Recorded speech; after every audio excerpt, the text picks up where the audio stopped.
ಅಂಬಾನಿ ನ್ಯೂಸ್ಗೆ ಸ್ವಾಗತ. ಪ್ರತಿದಿನ ನ್ಯೂಸ್ ಅಪ್ಡೇಟ್ಗಾಗಿ ಸಬ್ಸ್ಕ್ರೈಬ್ ಮಾಡಿ. ನನ್ನ ಹೆಸರು ಚಿನ್ನಿ ಅಂತ. ನಾನು ವಿಶ್ವಾಸ ಅಪ್ಪಟ ಅಭಿಮಾನಿ ಶಿಡ್ಲಘಟ್ಟ. ಏನಿವತ್ತು ಈ ರಕ್ತದಾನ ಶಿಬಿರವನ್ನು ಹಮ್ಮಿಕೊಂಡಂಥ ಬುಜ್ಜಿ ನಾಯಕನವರು ಕಾಲ್ ಮಾಡಿರ್ತಾರೆ, ನಿಮ್ಮ ಕಡೆಯಿಂದ ನಮಗೂ ಸಪೋರ್ಟ್ ಮಾಡಬೇಕು ಅಂತ ಹೇಳಿಬಿಟ್ಟು. ಅದರಿಂದ ನಾವು ನಮ್ಮ ರಾಕಿಂಗ್ ಸ್ಟಾರ್ ವಿಶ್ವಾಸ ಅಭಿಮಾನಿಗಳ ಕಡೆಯಿಂದ ನಾವು ಒಂದಷ್ಟು ಜನ ಸೇರಿ ಈ ರಕ್ತದಾನ ಶಿಬಿರವನ್ನು ಹಮ್ಮಿಕೊಂಡಿದ್ದು ಇದನ್ನು ಸಕ್ಸಸ್ ಮಾಡಬೇಕಂತ ಹೇಳಿಬಿಟ್ಟು ಒಂದು ಇತ್ತು. ಅದಕ್ಕೆ ಬಂದು ಎಲ್ಲ ಪಾಲ್ಗೊಂಡು ಈ ರಕ್ತದಾನ ಶಿಬಿರವನ್ನು ಒಂದು ಇದು ಮಾಡಿದ್ದೀವಿ. ಸ್ಟಾರ್ ಯಶ್ ಅಭಿಮಾನಿಗಳ ಮತ್ತು red cross Indian red cross ಸಂಸ್ಥೆ ವತಿಯಿಂದ ವಿಶ್ವ ರಕ್ತದಾನಿಗಳ ದಿನದಂದು ಬೃಹತ್ ರಕ್ತದಾನ ಶಿಬಿರವನ್ನು ಹಮ್ಮಿಕೊಂಡಿದ್ದು, ಈ ಶಿಬಿರದಲ್ಲಿ ರಕ್ತದಾನಿಗಳು ಬಂದು ರಕ್ತವನ್ನು ನೀಡಿ ಕಾರ್ಯಕ್ರಮವನ್ನು ಯಶಸ್ವಿಗೊಳಿಸಿದ್ದಾರೆ.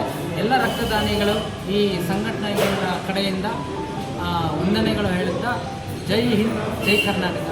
ಒಂದೇ ಮಾತ್ರ.